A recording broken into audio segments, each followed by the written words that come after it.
Hey, good afternoon. Welcome back to my bait cave. Well, how you guys doing out there? Hope everything's good. Everybody's getting ready for the weekend. Feels like a lot of our hot weather has moved out of South Texas and up towards the Midwest, middle of the country area. So hope it don't get too hot up there for you guys to go fishing. It's by no means cool down here, but it's it's a lot nicer. We have some pretty good mornings, and we're getting down into the 70s at night, so that helps out during the day. So today what I was thinking about doing, I'm going to be making some inshore, some 3-inch inshore swim baits. Kind of look like this. Without any eyes or anything, they're going to require a jig head. And the other mold I want to use today is a 3-inch epic prey bait. And this is actually my very first epic mold I ever bought. And the quality they put into this mold right here, I've been hooked on epic ever since. And this is another one that's a Marling collaboration. And if you don't know who that is, you ought to go check him out on YouTube. That guy makes some fantastic lures. But anyway, this one has an eye. I got a lot of questions from some other folks wanting to know how come this bait has an eye in it when I open it up, compared to like this 4-inch epic prey bait, where the mold itself leaves a cavity for an eye to be glued in later. The 3-inch don't do that. The 3-inch has a indentation or has a cutout in it to put an eye in it before you pour the mold. And I'll show you guys how to do that. The other thing I want to use today is Bait Plastics 142, which is it's about the lightest diameter plastic I ever used. Even though with the 142 they tear up easier because they're softer, it's the action of the lure that the soft plastic really enhances. The colors I'm going to do in these molds is not going to require any pigment whatsoever. About a year ago, my niece Shelby asked me to try just using this stuff right here. At first, I did not know how it was going to work, but I'd give it a try. If I got a niece or a nephew that's interested in fishing and even gives me suggestions, I'm going to try it. I'm going to do a couple sets with just this and plastisol. The next set will be a laminate with just a little bit of purple on the top, and we'll see how that looks together. So the first thing you got to do is get some eyes in these. So the eyes you got to use are, I use these 1/4-inch soft eyes from Lure Works. I was torn between this silver holographic or the red glitter. So I think I'm gonna go with the red glitter. I may try the holographic next. But you can also get with gold and can't remember what other color, but I know there's some more options you could choose from. These are the only ones I have. And then in order to glue the eyes in, you want to use something that's really easy to clean up. I really wanted something with the consistency of what's on the back of tape or something like that. And my best girl suggested this from Hobby Lobby. And you can get stuff like this off of Amazon. It don't have to be this adhesive. This is just the type of adhesive I like to use, because you don't want them to stick, and you want something that cleans up real easily with acetone or something like fingernail polish remover. And what I do, I just take a little bit and squirt it into the cup. Not too much, just so I got a little bit of liquid down there like that. Then I take a piece of an old worm's tail, an old stick bait tail, and just get a little bit wet on there and just touch it down on each one of these. See, my hand's shaking because I'm on this camera. Let me get around to the other side.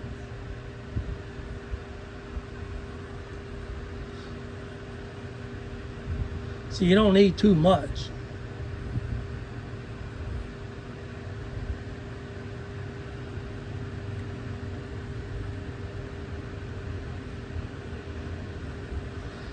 See, that'd be about it right there. Then the next part is just kind of roll the eyes off the foil.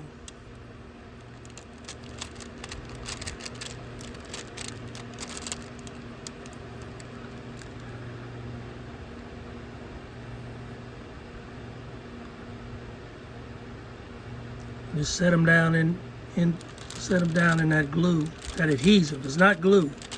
It's just adhesive. I say the difference is you don't want these to stick. You want them to stick, but you don't want them to stick well.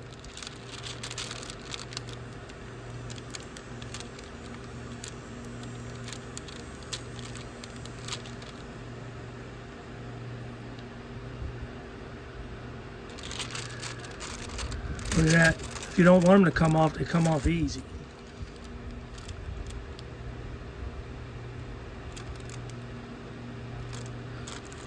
Remember I told you guys I grew up down in South Louisiana in the New Orleans area?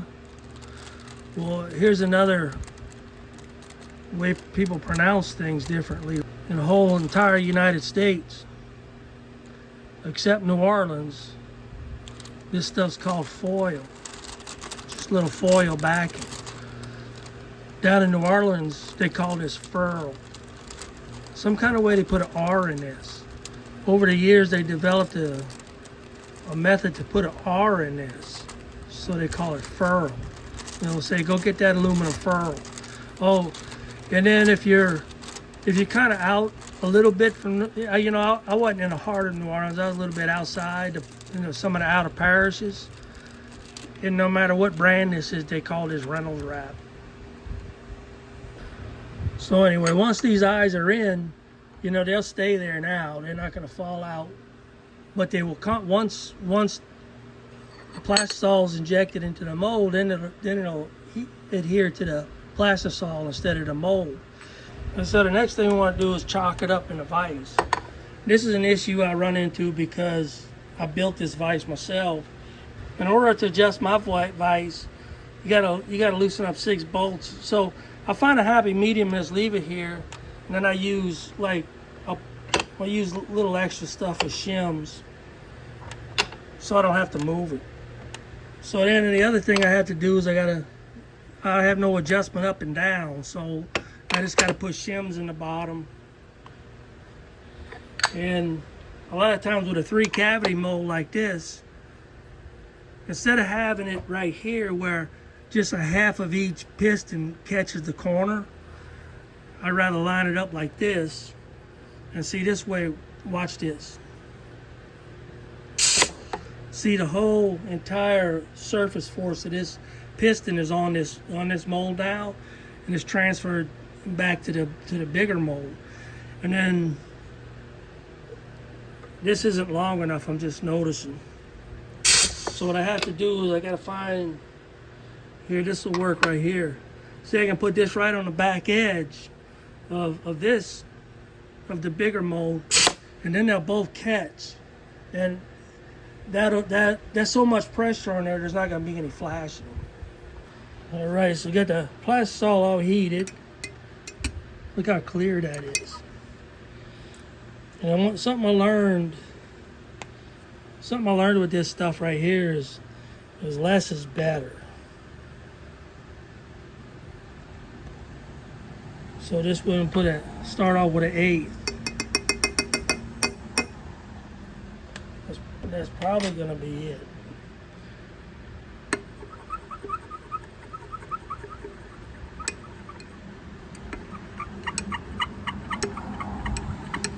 And stir in real good. Probably, I didn't think so, but we could probably use a little bit more, huh? I'll put another half of this 8.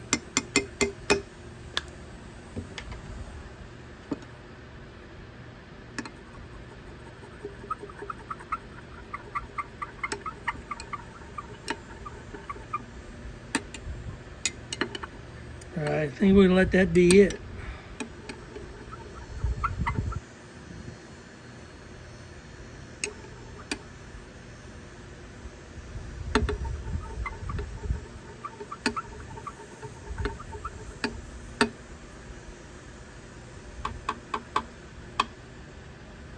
It's probably gonna be good.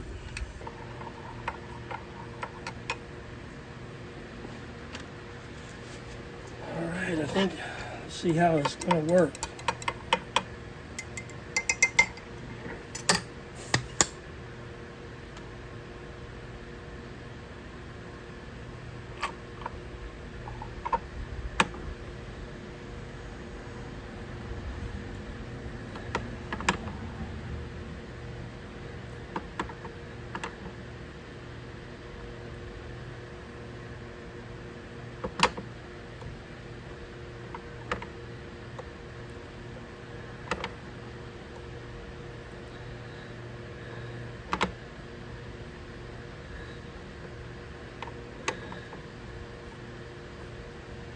I might have got air in one of these. I think I might have. I may have injected a little bit too fast. We'll see. All right, we'll let these cool down and I'll bring y'all back. All right, I think this cooled down enough. One day I'm gonna build me some cooling plates so I don't have to wait so long.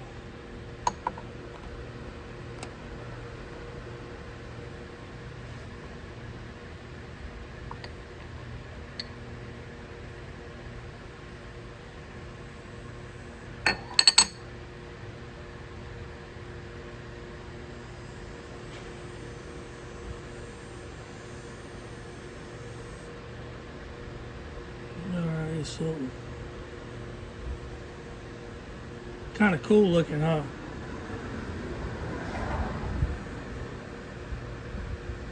See how those eyes, they transparent.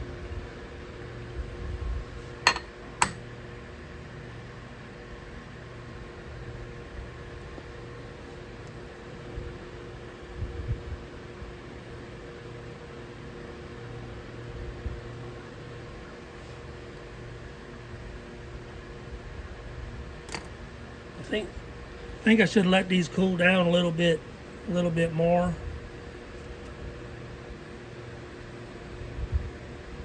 But that's it.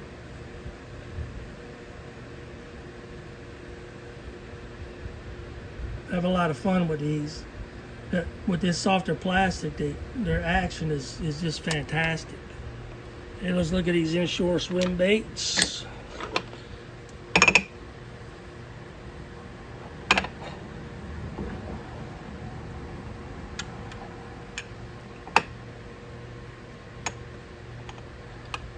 Try to get them to come out on the same side. I really love these little things right here. I got a little jig head. I don't think I have any around. Oh wait, I might. That fits this perfect.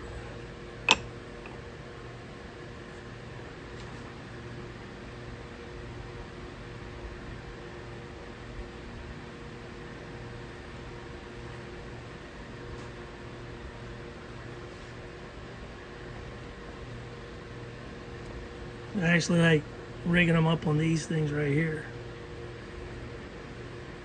Let me see if I get that in focus for you.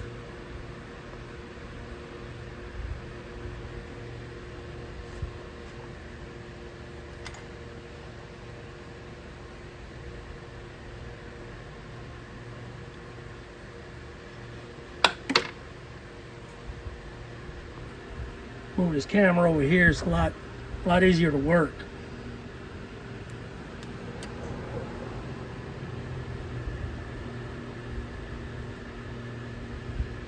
Just to give you a little idea. I like to use this one. See how it snugs up right in there? It's almost like they were made for each other.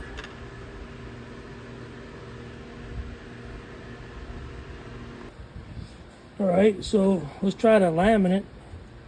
We'll do the belly color first. You can, I meant to tell everybody this is, if you look this up, this color is iridescent. If extra fine iridescent, just to clarify that.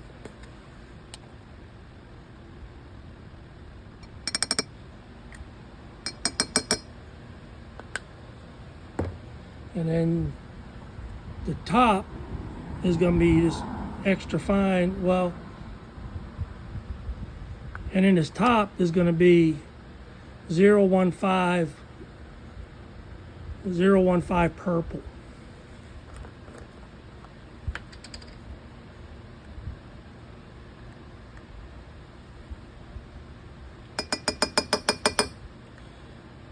I'll put a little bit more in there.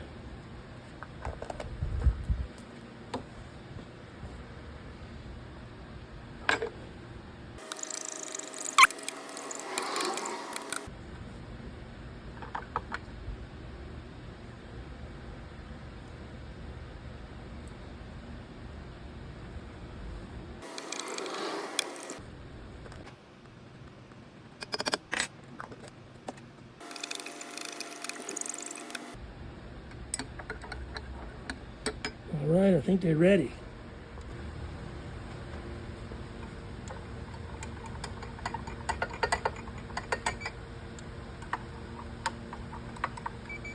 So, being that this is a lighter, less resin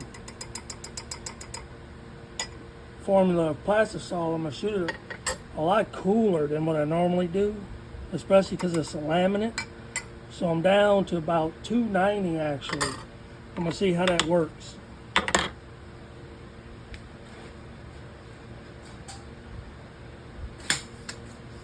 It may not work at all, but I want to I think it's going to work. We got the blending block all set up. I got all my belly colors going to be this way, so I actually got that's right. So when I come out, I'm going to turn this way.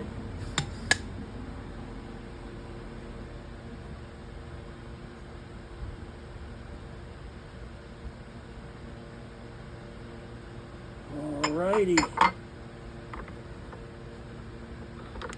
man.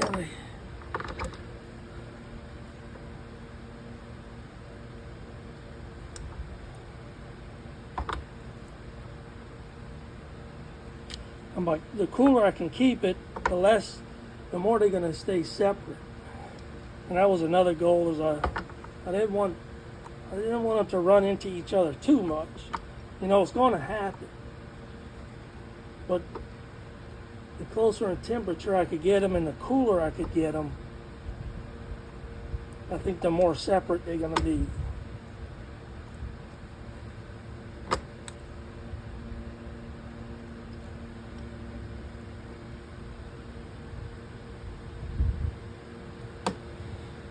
All right.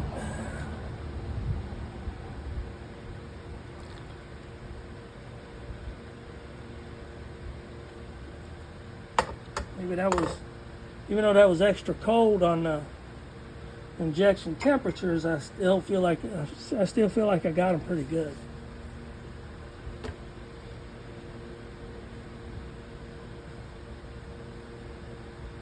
And now I'm starting to panic a little bit because I know I got the belly colors right on this one, but I forgot.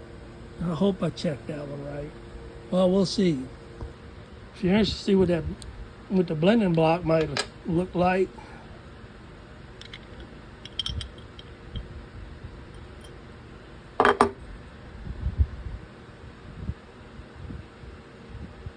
That's kind of what I was hoping.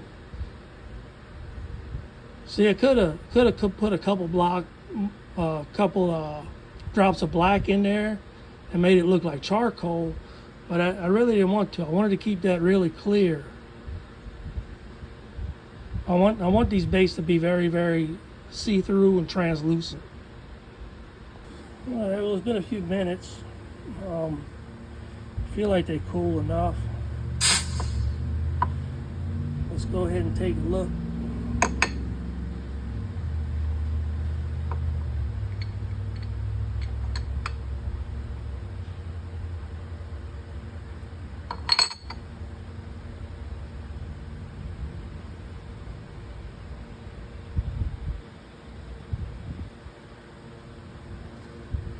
All right, yeah, that's what I was hoping for. See how them tops? Now watch, as I turn it, so you can almost see that in there.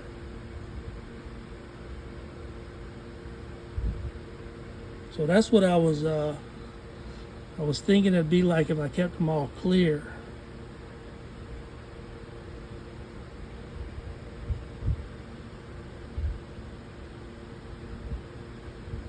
So one thing whenever you're doing laminates, see that whole top section of the mold. Now I can't remelt that to reshoot it like this, but this blending together probably make a good color for a crappie bait. So I think that's where these are gonna go next time. Next remelt day, we'll pour that in the crappie mold.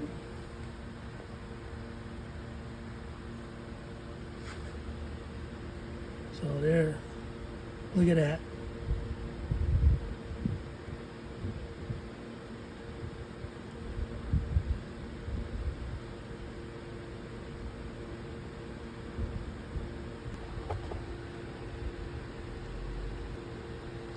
I never would have thought about using that iridescent glitter until my niece Shelby suggested it.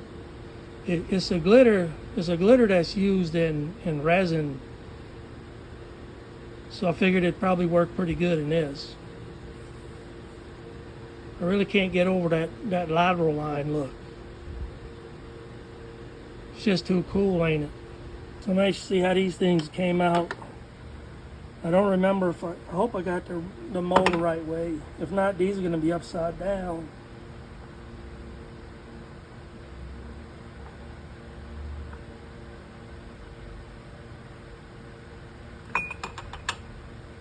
Oh no, I got them. I'm always nervous, but it looks like I got them right.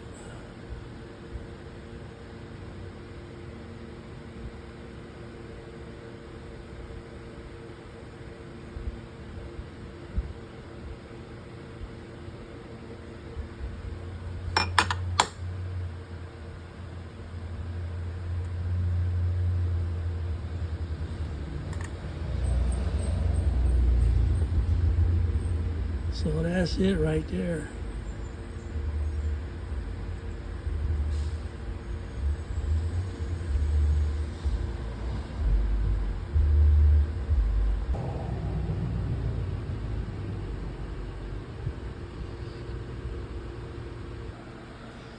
All right, so the last things I want to show you on these molds is, you can see how after a while, well, you can see that, but you get a little gunk build up in there from the glue, from the adhesive.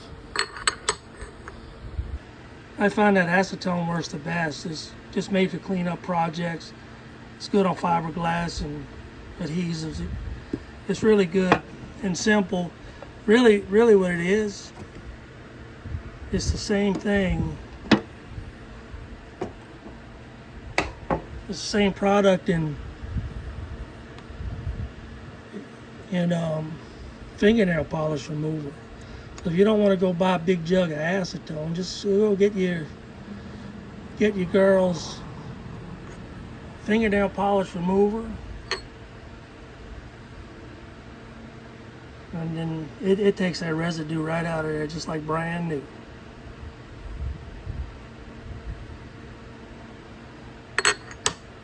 Before I go, I just wanted to show you for the prey baits, I like to run them on an underspin. It's just a swim bait hook with an underspin on it. And I like these to trail off a little bit because they get, when I rig that right, they get kind of right up in here. And the action of the tail and the blade is a really good look.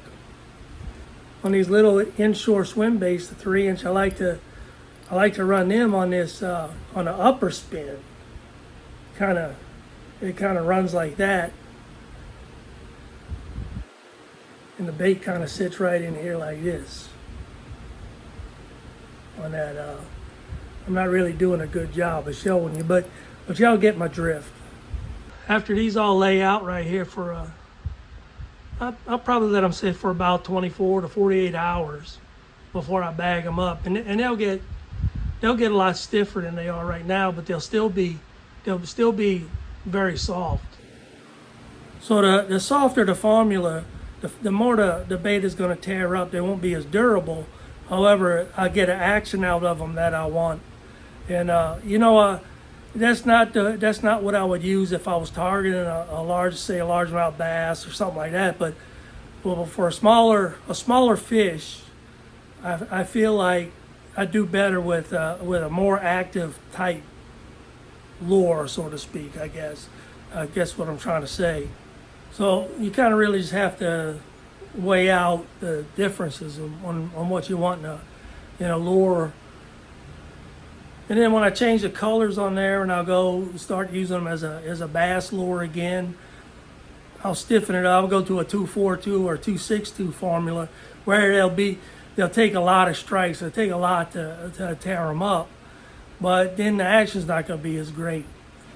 So it's really just your personal preference, on how you want to make them and how you're going to use them yourselves. So anyway, I was just trying to show you something different. Well, anyway, I hope you liked what you saw here today. I hope it helps you in the future and maybe found something useful. If you got any comments for me, as always, please leave them below. I love getting those comments from you guys. And thanks again so much for watching. I really appreciate it. Well, again, I'm your old tired veteran. Probably the most sociable, awkward YouTuber out here in YouTube land, but I'm working on it. And as always, you know what I'm going to tell you next. Don't get so caught up in a rat race that you forget to go fishing. Got to get out there and go fishing. And you guys be safe, and I'll talk to you next time. Thanks.